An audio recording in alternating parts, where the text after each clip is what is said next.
Okay, good day. My name is Kenneth Cuvalay from the Ubuntu Connected Front, Caribbean. I am here sitting with Mr. Henriquez, and Mr. Henriquez is one of our elderly on the station, on the island of St. Eustatius, which have an extensive history. The family tree of Mr. Henriquez is also extensive, but about that, Mr. Henriquez is also a person who has been through a lot of the struggle on this island trying to preserve what is our heritage, and also he can give some light, shed some light to some of the issues which we are trying to deal with on this island. So, Mr. Henriquez, please try and give to the world a little bit of an insight as to what you can shed light to our history and to the family trees as well. Go ahead. I'm Mr. glad to have you here this afternoon, and I'm glad that somebody from Statia is now trying to protect the displeasure of the certain things that happened on our island. Take for instance the Negro burial ground, where you could say ex-slaves used to be in the north of Statia. Quite a bit of those people is buried in that burial ground, what we call about the bunk, on the road coming from there. When I was commissioner, myself and Miriam Smith and Christine Flanders, we asked the Netherlands, Holland, to give us some money so that we can stop the abuse of the animals going in the burial ground. And certain time they break up certain things. And there was a gentleman named Fritz, he used to work, I think, with the government at the Caterpillar. And he went in to clean the burial ground and knock down a lot of the tombs in the process. But let me go back, I heard you talk about the stones. The stones was put there because we got a donation from an organization in the Netherlands to put a fence around it there. And for some kind of reason, the government spent the money and they never turn it over to the organization here in Statia who was fighting to get the burial ground fence around. So that's why the stone remained, and we never got the money. But quite a bit of people from there is gone.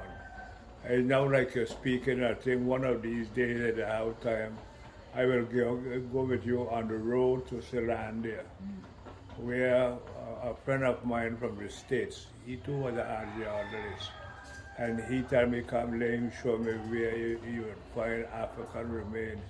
And right on the bunk, going up that road there, on your left-hand side going up, you can see the dirt, the color of the dirt, and like a line pulled across, where it was excavated, how people used to live there, and there was a farm of ashes or something was there, and he told me too.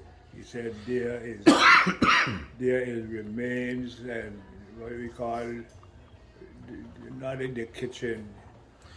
The kitchen, he said, there you will find the kitchen that used to be used for the people together. You used to go there and cook and things. So multiple usable kitchen. Usable kitchen. Yeah. And so back to the burial ground in town here, close to town, that's called specifically the Congo burial ground. Because the Congo people, they used to be buried there. The Congo, we call it the African ancestors from the Congo specifically. From the Congo. Yeah. They used to be buried there. As a matter of fact, I heard that whole estate continued to be called the Congo estate to some degree. Is that a right definition for the area? Well, as far as I know at the time that we found out, it was just a piece of the estate. not the holy state. Uh-huh. And it will become smaller because whatever happened, you cannot sell a burial ground. And in the past, that burial ground was sold completely with the whole land to the people who buy the property up there. Oh, like that. And we told them plain, we was working on it, and up to now I don't have it finished. Because it fell in the hands of younger people, they was to take care of it. That they gave them the burial ground as property. Yeah. And you cannot sell a burial ground, not minutes with a burial ground. And up to today, that's why the stones is still there. In order to decorate and restore it, in essence, so the that area. The animals, they don't destroy it. Yeah. It is very obvious that if you look at Dutch Reform burial places ground on the island, Jewish burial ground on the island, Catholic burial grounds on the island, Methodist burial grounds on the island, all of these burial grounds are being preserved and well taken care of. Why do you think that our African burial grounds all over this island are being so neglected? Because they don't respect the African descendants. Oh, you know, they, what you said, race people. Has no value. Has no value, this and that, we don't do that. The rest of them will take care of them. Yeah. But the African background, no, we are not wasting money to do that. But we still got from an organization. I don't remember the name of the organization. But the government held the money. Yeah. So we never got through with it to fence it around thing there. And that is the oldest burial ground that you said where multiple people was come there. Where we used to call it the North People Burial Ground. Yeah. Because most of the people that you go there come from the north that was buried there. Predominantly the descendants of our African Congo people people, from the Congo of Africa. They are buried there. Yeah. And that is why I could say that it has been neglected. And I'm glad to hear that youth now is trying to revise the whole system and protect our ancestors and the way that you go through there. I always tell them plain, when you look at Statia, and if we had followed the way that they used to live and how they used to be together, because I can remember Sunday morning, people used to go around and find out, they said, yeah, Kemble, you got something to eat. Maybe you got something to eat different. Their people will not go. So the community... And if you live in the south, you could not be in the north after sunset. Right. You remember that? The community used to take care of the community. The community, you got to go home. Yeah. And you can't be in the north after sunset. Because it said when you sleep, your doors and your windows must be open. You must rest in peace. Right.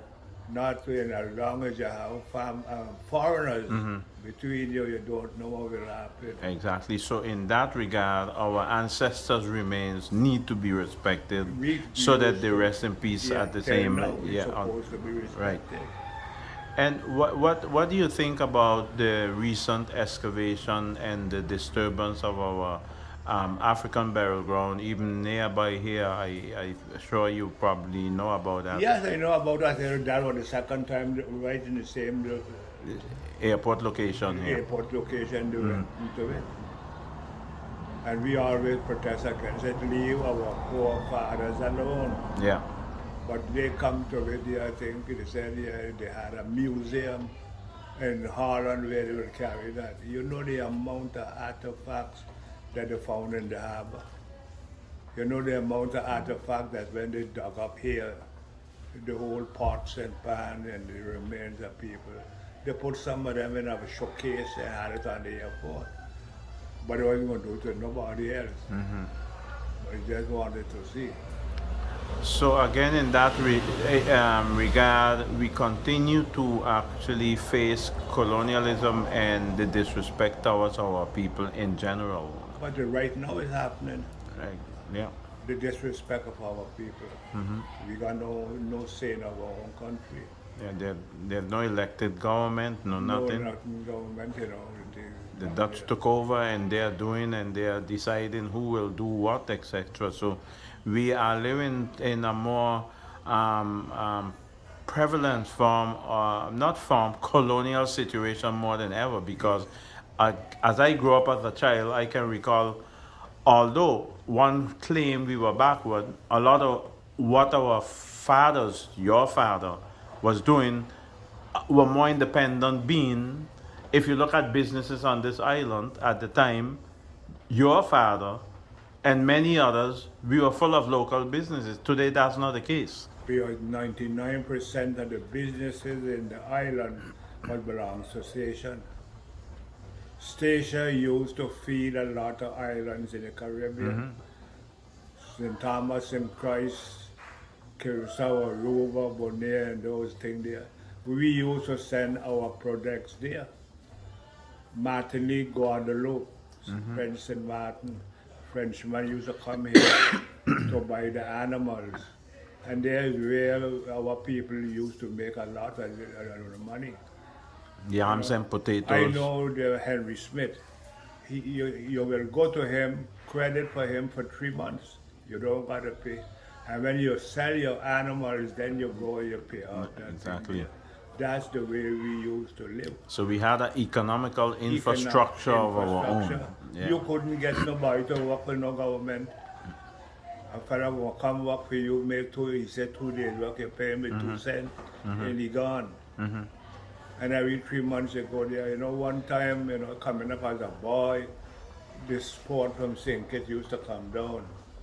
And one boxing day, the downtown they're jumping up, you know, the girls them getting on and you want to go. So my father said, no, we ain't going town, come on, we going fair play, plant the wine, plant the potato, we go there. So when I did, I was thinking on my friends them enjoying themselves in town. So I said, well, Pa, when we go in town to see this thing, he said, let me tell you something. He said, when you go town, you gotta spend money. You're gonna buy a lemonade from Pond. You're gonna buy a thing, you go there. He said, they're taking the money out of their pocket, but we making the money, so what we spend 3 months, we gonna get it back. So let's plant our wine. No, he teaches me right away, you gotta prepare yourself, that when you do something, you must have a backing up and know the direction where you are going. So in that regard too, if you look at our situation today, you can say a lot of our younger people in our community lost that ownership to their own economical infrastructure because it's hardly anything. When you look around on this island, you can say, regardless, with the exception to the Duggins and Uden and the Smith, basically all of the other entrepreneurs gone, disappear. So we need to get, reclaim that form of thinking and ownership to our island and the way we live as well. Something which I think has to do with education in relation to the younger people, but as well, I think our community, our people need to take more firm stand and get up and fight for what is theirs. Yeah, you got to teach them because some of them don't know. They come up with gold, you got bread to eat, you got this to eat. I know the time come when you come, your mother gonna put 2 pieces of potato there in some sauce. Mommy, I ain't want this today. He said, go to carrot up. You won't get it tomorrow. Exactly. You won't go anywhere to buy nothing. You're going to eat what they put on the table for you. But we always had something because we always had the yam room. Right. You know about the yam room? Yeah. The yam room always there. Full, yeah. Always had something to eat. Yeah. And one time a friend of mine named Jika, I don't know if you ever Jika, he was one of the bad boys from Station. And he told me, he said, listen, he always said, Ricky, when you come big, look for that one room house. I don't know. I told one day I asked him, I said, Jeep, why I must look for one room house? He said, boy, the fella will build his houses to rent to you for half of it. When he come for you rent, you don't got it. He ain't gonna tell you nothing. He gonna wait till it start to rain. Then he come, he gonna put you out in the rain. He say, but if you get your own thing, you can do it. And I don't know if you ever heard it. He said, dear Lord. He said there one time I was talking to him, he said, listen, all you need to live in Statia is 2 cents. I said 2 cents, he said yes, you don't need more than 2 cents. And he gave a whole rundown. He said, bush we don't have to buy. Medicine we don't have to buy. Fish we don't have to buy, we can go down lynch. Meat, all over the island has goats, wild goats. Your friend kill, he will get a piece of meat. He said you could feed yourself a whole year on 2 cents. You imagine that? Yeah, and the island used to provide themselves with their own medical knowledge of herbal, yeah. Yeah. Nobody used to go doctor. Exactly. Everybody going in the country, they know where to find this, where to find that, they use that. And that's something too we lost, the knowledge, lost. knowledge of herbs, lost, the medicines, yeah. Look, we got to buy yam from St. Kitts, potato from St. Kitts, and we use it, they would sell to the Caribbean. Yeah. All of those things. Yeah. We own banana tree, own pumpkin tree, everything we had. Call a load the man, tell you plain. If you don't want no food, go outside here, light a fire, pick callaloo off the ground, put it in the water, let it cool off, drink the water, and afterward then you eat the bush, callaloo bush. What was that good for? Everything. Everything? Yeah. Everything. And this is Mr. Henriquez's brother. Maybe you would want to say a few words? Well, I don't know much because I left here young. I don't know much. Okay, but okay, you belong to the family tree of the Henriquez. Sure. Yeah, okay. Pleased to meet you as well. And yeah, and I would like to take this opportunity to commend you all and actually proudly continue over the years that you are living on this island to try and bring this consciousness to our people about their history, their heritage, and who they are, especially because a lot of people will look at the name, the Congo man, and has this kind of a resistance as if it's something to scorn, when the part of our mother country, which is the Congo, that's where we originated from, you understand? So I would like to commend you on that, and I noticed I went and I visited the Congo burial place, and your father has been put to rest in that place, same spot as well. Well, I think they were a piece. They refused giving my mother permission to go there. They refused giving your mother permission They to tell go us to you the... can't, because you can't bury nobody there, because the land don't belongs to you, and all kind of Who things. refused that? Giving... The government.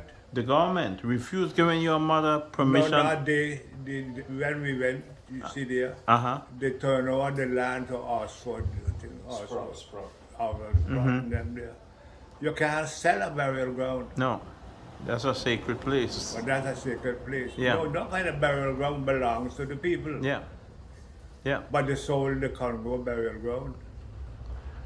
That's something... That's something we tried to find out afterward. Yeah, yeah. And up to now, we are fighting to get it back there.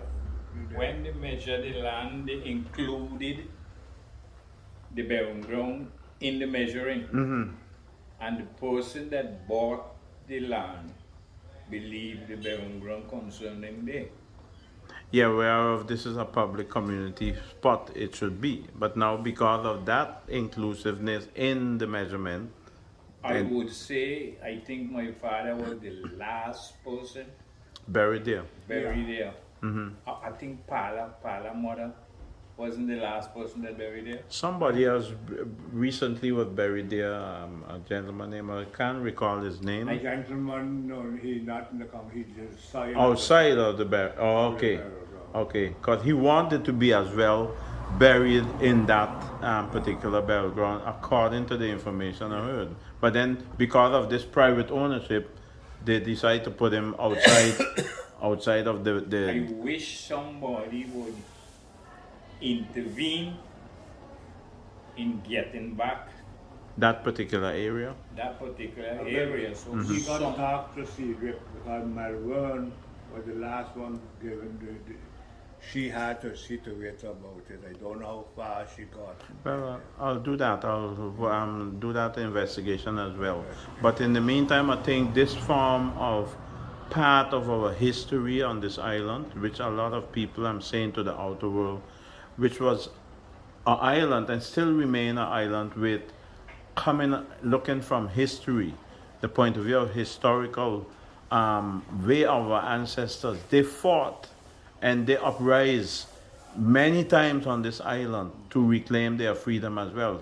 I think St. Eustatius is most known. You know Willie Doc? I heard the name Willie Doc, yes. You know the history of that? No, not particularly. And I'm going to see if I find Okay, and we'll come back on that note one of these Willie days. Doc Uh-huh. is the one.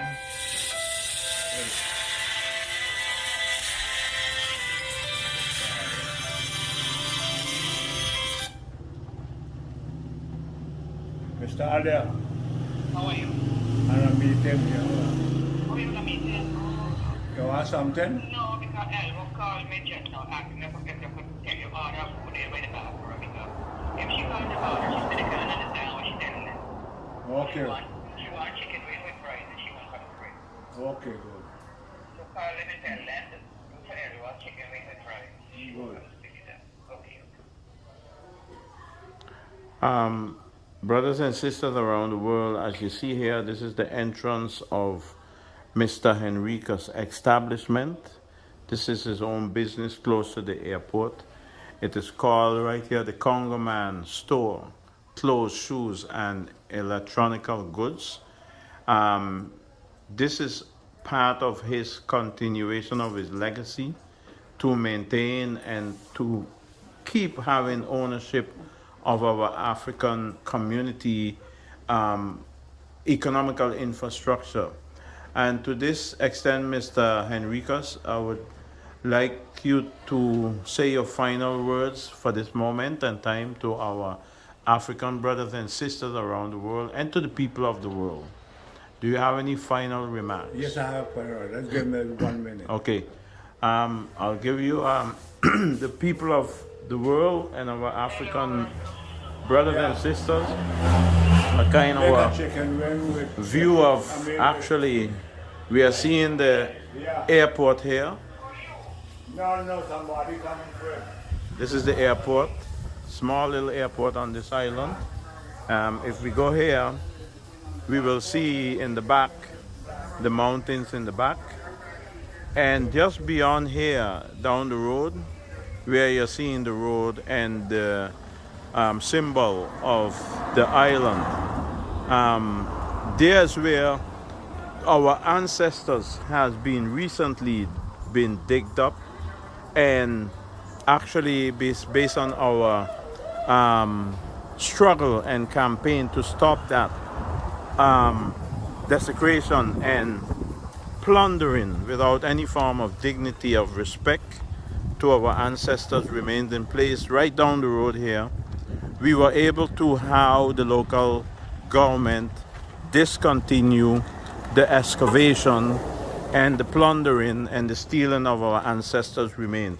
Although up until this point in time, we don't know exactly where our ancestors' remains are, because there's very or little no accountability has been given up until this point in time as to where our ancestors' remains from the recent excavations which was taking place here near the airport.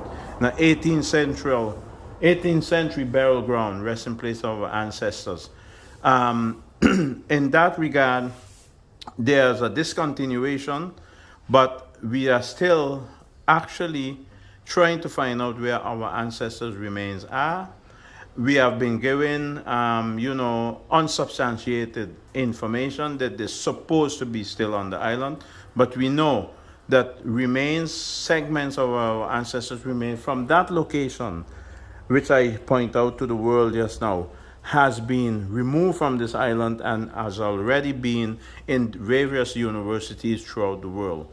Here I'll come back to Mr. Henriquez to make his final statement pertaining to this coverage. I would like to thank you, Mr. Henriquez, for this moment.